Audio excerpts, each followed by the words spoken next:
Hey guys, welcome back to my channel. कैसे हैं आप सब? आई होप आप सब बहुत अच्छे होंगे। आज की वीडियो में मैं एक मेडिकल प्रोसीजर के बारे में बात करने वाली हूँ, जो कि मैंने अपनी प्रेगनेंसी से पहले करवाया था। मेरी गायनी ने मुझे सजेस्ट किया था।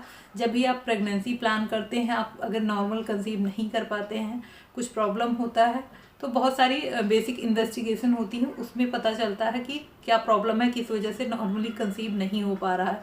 तो मैंने इन्वेस्टिगेट कराया। जब मैं गायनी के पास फर्स्ट टाइम विजिट करने गई, तो उन्होंने ब्लड टेस्ट और बहुत सारे ऐसे नॉर्मल टेस्ट लिखे, जो कि नॉर्मल ही आए। उसके बाद मेरी एक सोनोग्राफी हुई, जो कि ट्रांसवेजाइनल होती है। उससे पता चला कि यूट्रस में पॉलिप है, जिसको रिमूव किए बिना कंसीव करना पॉसिबल नहीं है। तो डॉक्टर ने सजेस्ट किया हिस्टेरोस्कोपी, पॉलिपेक्टोमी। तो सबसे पहले बात कर लेते हैं पॉलिप्स क्या होते हैं। यूट्रस की दो लेयर होती, जो इनर लेयर होती है उसको एंडोमेट्रियम लेयर कहते हैं। इस लेयर पे एंडोमेट्रियम ग्रोथ कहीं कहीं ज़्यादा हो जाता है, जो एक गांठ की तरह बन जाता है और दिखने में बिल्कुल अंगूर जैसा दिखता है, ग्रेप जैसा दिखता है। तो इसको एंडोमेट्रियम पॉलिप कहते हैं। जब सोनोग्राफी होती है तो उसमें क्लियर ये पता चलता है कि कहाँ कहाँ पे आपको पॉलिप्स हैं और किस किस साइज़ के हैं। तो उससे पता चल जाता है कि वो कुछ हार्मोनल इंजेक्शन या टेबलेट से रिमूव हो सकता है या ऑपरेट करना पड़ेगा। 1.5 सेंटीमीटर से बड़ा होता है तो रिमूव करना पड़ता है, ऑपरेट करना पड़ता है। इससे छोटा होता है साइज़, तो हार्मोन से और कुछ प्रोजेस्टेरॉन वगैरह की टेबलेट देके उसको डिज़ोल्व किया जा सकता, ट्रीट किया जा सकता। बट मेरा जो सोनोग्राफी हुआ उसमें पता चला साइज़ इससे बड़ा है, तो उन्होंने बोला कि हिस्टेरोस्कोपी करना पड़ेगा। पॉलिप को डायग्नोज कैसे करते हैं, इसके दो तरीके होते हैं। एक तो ट्रांसवेजाइनल सोनोग्राफी, जैसा कि मेरा हुआ है, एंड दूसरा होता है कि इसके सिम्टम्स होते हैं। सिम्टम्स ये होते हैं कि आपके पीरियड्स इरेगुलर होंगे, प्लस पीरियड के बीच में भी आपको स्पॉटिंग या स्टेनिंग हो सकती है। इस तरह के पीरियड से रिलेटेड प्रॉब्लम होती है। पीरियड के टाइम पेन बहुत ज़्यादा होता है, क्रैम्प बहुत ज़्यादा होते हैं, ये सब सिम्टम्स होते हैं। तो आप समझ लीजिए पॉलिप है। वैसे इन सब सिम्टम्स को हम बहुत कॉमन समझते हैं। पीरियड में क्रैम्प्स मुझे भी बहुत ज़्यादा होता है, बट इससे पहले मैंने कभी डायग्नोस नहीं कराया। प्रेगनेंसी जब प्लान किया तभी सारा हुआ। उससे पहले नॉर्मली मैं कोई सिरप वगैरह ले लेती थी या पेन किलर ले लेती थी। इससे पहले मैं नहीं गई। और पीरियड में स्टेन, पीरियड के बाद भी स्टेन होना, मतलब डिपेंड करता है किसको ये प्रॉब्लम है। कुछ लोग बहुत लाइटली लेते हैं इन प्रॉब्लम्स को, कुछ लोग इमीडिएटली डॉक्टर से मिलते हैं और डायग्नोज कराते हैं क्या प्रॉब्लम है, क्यों है। तो मैं तो इसको काफ़ी टाइम से बहुत लाइटली ले रही थी। दोनों प्रॉब्लम मुझे थी। क्रैम्प्स भी बहुत ज़्यादा होता है, जो कि नॉर्मल नहीं होता, और मैं पेन किलर खा के उसको अवॉइड कर देती, जो कि नहीं करना चाहिए। मैंने बहुत सारी पेन किलर खाई है। तो ये दो रीज़न हो सकते हैं। इस तरीके से डायग्नोस किया जाता है पॉलिप को। अब बात करते हैं पॉलिप होते क्यों हैं, क्या रीज़न होता है। पॉलिप होने के 2-3 रीज़न होते हैं। सबसे पहला होता है हार्मोनल इम्बैलेंस।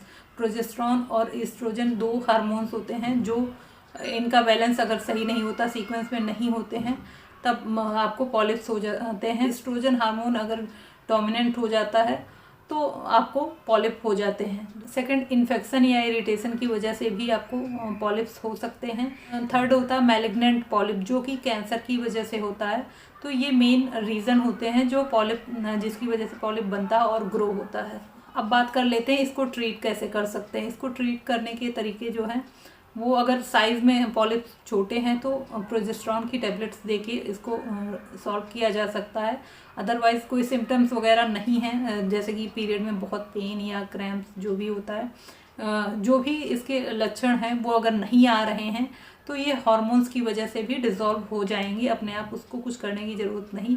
अगर 1.5 सेंटीमीटर से ज़्यादा है तब इसको ऑपरेट करना पड़ता है। ऑपरेट करने के लिए एक बहुत छोटा सा प्रोसीजर होता है। इसको ट्रीट करने के लिए वजाइना के थ्रू एक दूरबीन डाला जाता है, जिसकी हेल्प से इसको जड़ से रिमूव कर दिया जाता है। और ये प्रोसीजर हार्डली 10 से 15 मिनट का होता है। सेम डे में आपको डिस्चार्ज मिल जाता है। और एनेस्थीसिया, हाफ बॉडी का एनेस्थीसिया दिया जाता है, जो कि मैक्सिमम 30 मिनट के लिए होता है। मेरा जो प्रोसीजर हुआ था उसमें जब मुझे प्रोसीजर रूम में ले गए, एनेस्थीसिया लगाया, उसके बाद जब दूसरे रूम में ट्रांसफ़र कर दिया, उसके बाद मुझे होश आया। तो मैंने वीडियोस देखे हैं, मुझे आइडिया है कैसे होता है।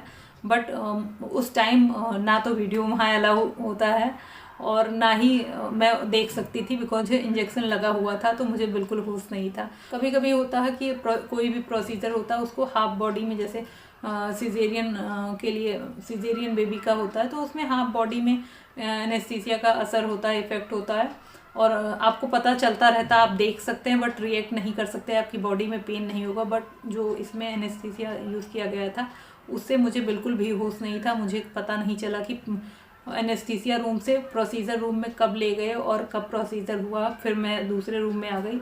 अप्रॉक्स प्रोसीजर टाइम तो 10 to 15 मिनट है, बट मुझे 1 से 1.5 घंटे में होश आ गया था। और 1 से 1.5 घंटे में मुझे पता चला कि मैं दूसरे रूम में आ गई और उसके बाद आधे घंटे और रिलैक्स किया। उसके बाद आप जा सकते हैं और कुछ मेडिकेशन वगैरह होता है वो आपको बता देते हैं, डिस्चार्ज पेपर के साथ वो मेंशन कर देते हैं, जो आपको 2 से 3 दिन तक लेनी होती है। और उसके बाद कोई भी प्रॉब्लम नहीं होती, आप सेकेंड डे से अपना जो भी काम करना चाहते कर सकते हैं। बस कुछ हैवी लिफ्टिंग नहीं करनी होती और कोई प्रिकॉशन नहीं लेना होता। खाने पीने का जो रूटीन है वही फॉलो करना होता। जिस दिन आपका हॉस्पिटल में होते डिस्चार्ज मिलता है उस टाइम बोलते हैं कि नॉर्मल जो पेशेंट का फूड होता है वो आपको लेना होता है, बहुत हैवी स्पाइसी नहीं खाना होता है। लाइट खिचड़ी दलिया इस टाइप से आप कुछ खा सकते हैं, मिल्क ले सकते हैं। एंड नेक्स्ट डे से अपना खाना, अपना ऑफिस रूटीन, जो भी आपका रूटीन है वो आप कंटिन्यू कर सकते हैं। तो ये सारा प्रोसीजर होता है हिस्ट्रोस्कोपी पॉलीपेक्टोमी का। पॉलिप अगर साइज़ में बहुत छोटे होते हैं, 1.5 सेंटीमीटर से छोटे होते हैं, तो प्रोजेस्टेरॉन की टेबलेट से डिज़ोल्व हो जाते हैं और रिमूव हो जाते हैं। अदरवाइज़ उनको ट्रीट करना पड़ता है। और ट्रीट अगर आप प्रेगनेंसी प्लान कर रहे हैं, पॉलिप होने की कंडीशन में आप प्रेगनेंसी प्लान नहीं कर सकते। प्रेगनेंसी नॉर्मल हो या आपका कुछ कॉम्प्लिकेशन भी हो, नॉर्मली भी नहीं कंसीव कर सकते, बिकॉज ये एक ऑब्स्टेकल है, एक टाइप का प्रॉब्लम है। जब तक आपका uterus, fallopian tubes and ovary, ये तीनों चीज़ों में कुछ प्रॉब्लम है, तीनों पार्ट्स में कुछ प्रॉब्लम है, तब तक आप कंसीव नहीं कर सकते। आपकी बॉडी में ये 3 पार्ट्स बहुत इंपॉर्टेंट होते हैं प्रेगनेंसी के लिए। तो ये यूट्रस में पॉलिप बनते हैं तो यूट्रस क्लियर होना चाहिए, पॉलिप्स रिमूव होने चाहिए, यूट्रस में कोई इन्फेक्शन नहीं होना चाहिए, उसके बाद ही आप कंसीव कर सकते हैं। तो ये अगर नॉर्मल भी प्रेगनेंसी है तो आपको ये पॉलिप या जो भी इस टाइप की फैलोपियन ट्यूब्स में, ओवरीज में कुछ भी अगर प्रॉब्लम है तो कंसीव नहीं कर पाएंगे। तो सबसे पहले जब आप गायनी को मिलते हैं तो बेसिक इन्हीं चीज़ों का ब्लड टेस्ट वगैरह जो होते हैं वो होते ही हैं। उसके अलावा ये कि ये 3 पार्ट्स जो रिप्रोडक्टिव ऑर्गन्स होते हैं, इनमें अगर कोई प्रॉब्लम होती है तो आप कंसीव नहीं कर पाएंगे। तो सबसे पहले इन्हीं को डायग्नोस किया जाता है, इन्वेस्टिगेट किया जाता है और डायग्नोस किया जाता है। जो भी प्रॉब्लम है उसके बेसिस पे कुछ प्रॉब्लम्स मेडिसिन से सॉल्व हो जाती, कुछ छोटे छोटे प्रोसीजर होते हैं जो करना होता है। तो जब भी आप प्रेगनेंसी प्लान करें, इस टाइप की कुछ कॉम्प्लिकेशन हो, मैंने बहुत सारे डॉक्टर्स को विज़िट किया, क्योंकि मैं यथार्थ हॉस्पिटल गई थी तो वहाँ डॉक्टर ने अननेसेसरी कुछ टेस्ट बता दिए थे। फिर सेकंड ओपिनियन के लिए मैं दूसरे हॉस्पिटल में गई तो उन्होंने कहा इसकी कोई ज़रूरत नहीं है। तो इस तरीके से मेडिकल में भी आपको सेकंड ओपिनियन लेना बहुत इंपॉर्टेंट होता है, बिकॉज कुछ डॉक्टर कुछ सजेस्ट करते हैं, कुछ डॉक्टर कुछ सजेस्ट करते हैं। तो फाइनली अभी सारी प्रॉब्लम सॉल्व हो गई है। ये सारे ट्रीटमेंट प्रोसीजर मैं करा चुकी हूँ जो मैं आपके साथ शेयर कर रही हूँ। आई होप ये इन्फॉर्मेशन आपके लिए हेल्पफुल रही होगी। हेल्पफुल रही हो तो प्लीज़ मेरे चैनल को लाइक कर दीजिएगा, शेयर कर दीजिएगा अपने फ्रेंड एंड फैमिली से, सब्सक्राइब कर दीजिएगा मेरे चैनल को अगर आप मेरे चैनल पे नए।